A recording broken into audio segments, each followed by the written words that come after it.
வணக்கம். இலங்கையின் முதற்தர செய்தி வழங்குகிற நியூஸ் ஃபர்ஸ்டின் மதிய நேர பிரதான செய்தி அறிக்கையுடன் கொழும்பில் அமைந்துள்ள நியூஸ் ஃபர்ஸ்டின் பிரதான கலையகத்திலிருந்து உங்களை சந்திக்கும் நான் ஜோடி சிந்துஜன். அமெரிக்கா, ஐரோப்பா, அதேபோன்று மத்திய கிழக்கு நாடுகளிலிருந்து சக்தி குளோபலோடாக இணைந்திருக்கும் உங்களை சந்திப்பதில் மிகுந்த மகிழ்ச்சி. விரிவான செய்திகளுக்கு செல்லும் முன்னர் முதலில் தலைப்புச் செய்திகள். மாத்தளை முத்துமாரியம்மன் தேவஸ்தான ரதோற்சவம் விமர்சையாக நடைபெற்றது.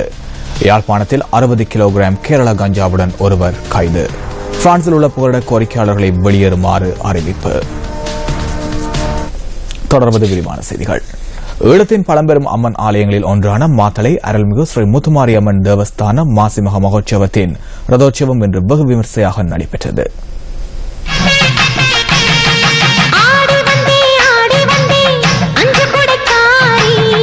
பன்னிகாவம் என்று அழைக்கப்படும் மாத்தளை ஸ்ரீ முத்துமாரியம்மன் தேவஸ்தானத்தின் ரதோற்சவ திருவிழாவில் இன்று காலை முதல் அம்பிகைக்கு விசேட பூஜை வழிபாடுகள் இடம்பெற்றன. காலையில் இடம்பெற்ற அபிஷேகத்தினை தொடர்ந்து வசந்த மண்டப பூஜை நடைபெற்றது. அதன் பின்னர் அம்பிகை பரிவார மூர்த்திகளுடன் உள்வீதி வலம் வந்தார்.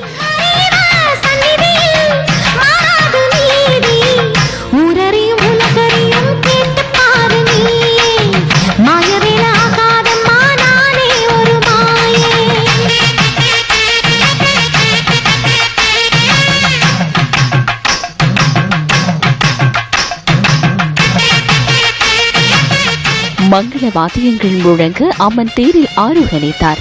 பக்தர்கள் வடம் பிடித்து இழுக்க அம்மன் தேரில் எழுந்தருளி வலம் வரும் கண்கொள்ளா காட்சி பக்தி பரவசத்தை ஏற்படுத்தியது.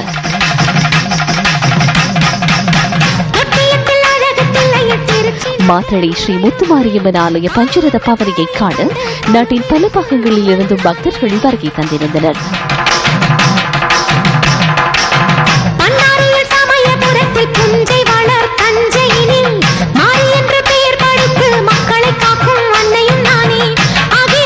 தேவார பாராயணங்கள் ஒலிக்க மங்கள வாத்தியங்கள் முழங்க பக்தர்களின் பஜனையுடன் அம்மன் ரதத்தில் வலம் வந்தார்.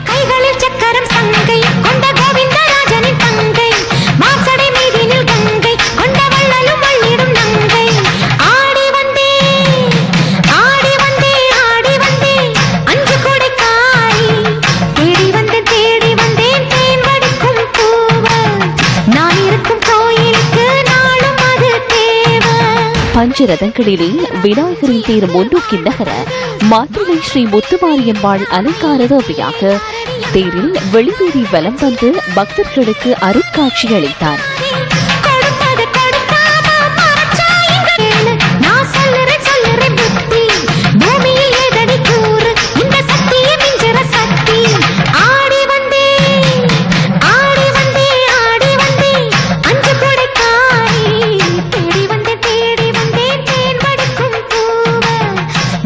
கற்பூர சட்டி எடுத்து பக்தர்கள் தமது நேற்றுக் கடன்களை நிறைவேற்றினர்.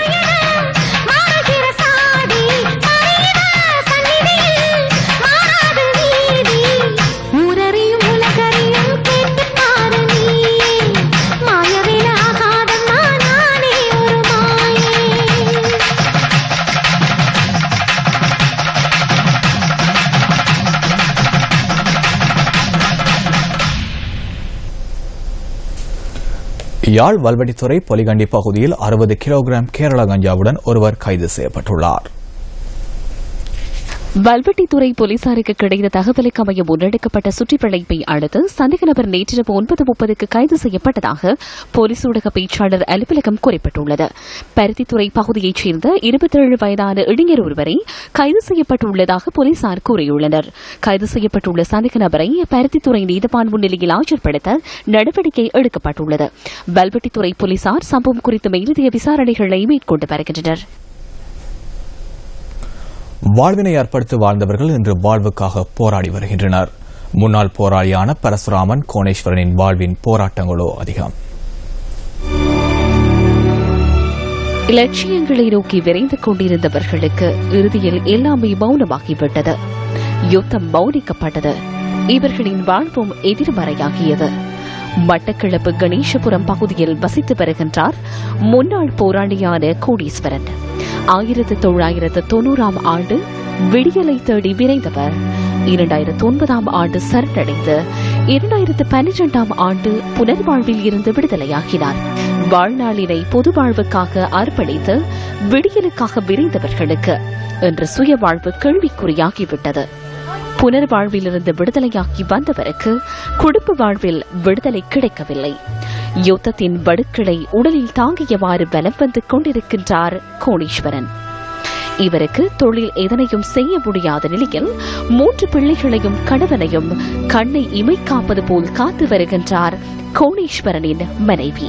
மனைவியின் சுயதொழிலின் மூலம் கிடைக்கும் வருமானத்தில் இவர்களின் வாழ்வு சக்கரம் போல் சுழன்று கொண்டிருக்கின்றது. 3 பிள்ளைகள் மனைவி எல்லாரையும் கொண்டு நாங்கள் அந்த யுத்தத்துக்குள்ள தப்பி அதுக்குள்ள வந்ததுன்ற பெரிய செய்தி. இப்போ 3 பிள்ளைகளே அந்த யுத்த காலத்துக்குள்ள படிப்பிக்க முடியாது சொல்றது. அப்புறம் நான் இங்கே வந்த அப்புறம் தான் பிள்ளைகளை ஸ்கூலுக்கு சேர்த்து படிப்பிக்க கொண்டிருக்கிறோம். அதில் 2 பேர் படித்து கொண்டிருக்கிறோம். ஒரு ஆள் படிக்க முடியாத சூழல் இருந்தது. பிள்ளைகளை படிப்பு செலவு அதுன்னு சொல்லி கிடைக்கல. அப்போ நிறைய செலவு இருக்குது. இப்போ எனக்கும் இப்போ கால் இயலாது, இயலாது, வயிறு எனக்கு இல்லை, வயிற்று 4 இன்ச்சு குடல் இல்லை, கை இயலாது, மற்றது எனக்கு யூரின் பிரச்சனைலாம் இருக்குது. யூரின் அது நரம்பெல்லாம் இறந்து யூரின் கண்ட்ரோல் பிரச்சனை எல்லாம் நிறைய நிறைய என்ன பார்க்க 2 கால் கையோடு இருக்கிறேன். நான் உடல் முழுமையாக பாதிக்கப்பட்டதெல்லாம் இப்போ இருக்குது. இந்த சூழலிலே பெரிய சவாலோட தான் நான் தொழில் செய்து கொண்டிருக்கிறேன். இயற்கை மனிதனுக்கு கற்றுத்தந்த பாடங்கள் ஏராளம். முயற்சி இருந்தால் எதனையும் சாதித்து விடலாம் என்பதை தேனீக்களின் வாழ்வு எமக்கு எடுத்துரைக்கின்றது. 1 கிலோ தேனினை சேகரிப்பதற்கு 6,68,000 பூக்களில் தேன் எடுக்கின்றன தேனீக்கள். அதேபோன்று ஒரு சொட்டு தேனினை சேகரிக்க 16 மைல் தூரம் தேனீக்கள் பறக்கின்றன. ஒற்றுமைக்கும் முயற்சிக்கும் கடின உழைப்புக்கும் இலக்கணமாக திகழும் தேனீக்களின் வாழ்வில் மனிதன் கற்றுக்கொள்ள வேண்டியவை ஏராளம். வறுமையை நினைத்து துவண்டு விடாது முயற்சியுடன் எழுந்து நடந்தால் இவர்களின் வாழ்வும் நிச்சயம் வெற்றி பெறும் என்பது நிதர்சனம். அடுப்பன் கொடியும் திரண்டால் மெடுக்கு என்பது போல் அனைவரும் ஒற்றுமையாக செயல்பட்டு முன்னாள் போராளிகளின் வாழ்வில் ஒளியேற்ற முன்வர வேண்டும்.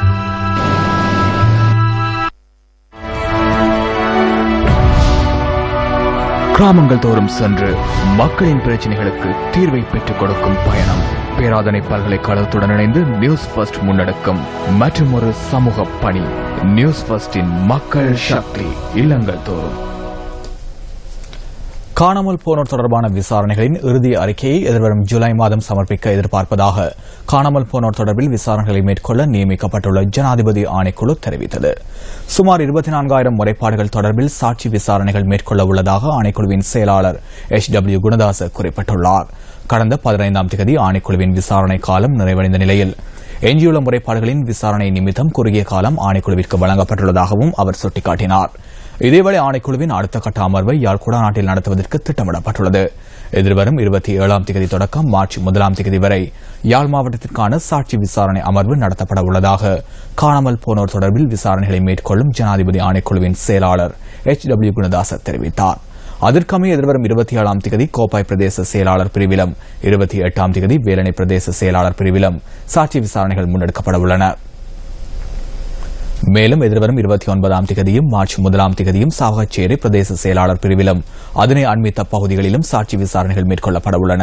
ஊர்காவல்துறை மற்றும் நெடுந்தீவு பிரதேச செயலாளர் பிரிவிலிருந்து காணாமற் போனவர்கள் தொடர்பில் முறைப்பாடுகளை சமர்ப்பித்தவர்கள் வேலணை பிரதேச செயலகத்தில் நடைபெறவுள்ள சாட்சி விசாரணைகளில் கலந்து கொள்ளுமாறு அழைப்பு விடுக்கப்பட்டுள்ளதாக ஆணைக்குழுவின் செயலாளர் குறிப்பிட்டார். ஹம்பாந்தோட்டை ஆதார வைத்தியசாலையில் ஆக்ஸிஜன் குழாயில் கசிவு ஏற்பட்டுள்ளது. பல தரப்பினரின் உதவியுடன் குழாயில் ஏற்பட்ட கசிவு அடைக்கப்பட்டுள்ளதாக அதிகாரிகள் தெரிவிக்கின்றனர்.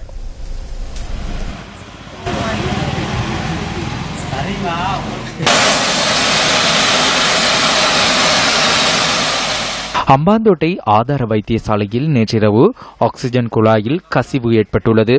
ஆக்ஸிஜன் கசிவு காரணமாக ஏற்படக்கூடிய அனர்த்தங்களை தடுக்கும் வகையில் தங்கல்ல மற்றும் வீரவில விமானப்படை முகாம்களின் தீயணைப்பு பிரிவினர் வரவழைக்கப்பட்டுள்ளதாக போலீசார் குறிப்பிட்டுள்ளனர்.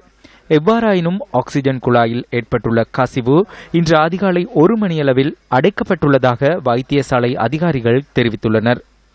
ஆக்ஸிஜன் கசிவு காரணமாக தீயோ அல்லது வேறு அனர்த்தங்களோ ஏற்படவில்லை எனவும் தெரிவிக்கப்பட்டுள்ளது.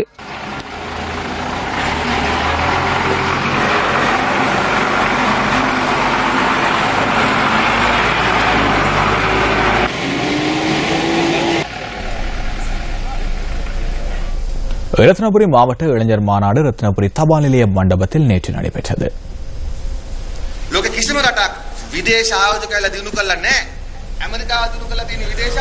உலகில் எந்த ஒரு நாட்டையும் வெளிநாட்டு முதலீட்டாளர்கள் வந்து அபிவிருத்தி செய்யவில்லை. அமெரிக்காவை அபிவிருத்தி செய்தது வெளிநாட்டு முதலீட்டாளர்களா? இல்லை, அமெரிக்காவை அபிவிருத்தி செய்தது அமெரிக்கர்கள்தான். இங்கிலாந்தை அபிவிருத்தி செய்தது இங்கிலாந்து மக்கள். வெளிநாட்டு முதலீட்டாளர்கள் வந்து வேலைவாய்ப்பு பெற்றுத் தருவதாக தெரிவிப்பது பொய்யான கருத்து. இன்று எங்கள் நாட்டை எடுத்துக் கொண்டால் 75 லட்சத்தை கொண்ட இளைஞர் சமூகத்தில் 30 லட்சம் பேருக்கு வேலைவாய்ப்புகள் இல்லை. 15 வருடங்களாக இந்தியாவிற்கு இலங்கைக்கும் உள்ள ஒப்பந்தங்கள் 1000 மடங்கினால் அதிகரித்துள்ளது. ஒப்பந்தம் மேற்கொண்டால் என்ன நடக்கும்? இந்தியாதான் உலகிலேயே அதிக இளைஞர் யுவதிகள் வேலைவாய்ப்பு இல்லாமல் உள்ள நாடு. இங்கு தொலைத்தொடர்பு நிலையங்களில் போட்டோ காப்பி எடுக்க இந்திய இளைஞர் யுவதிகள் இங்கு வருவார்கள்.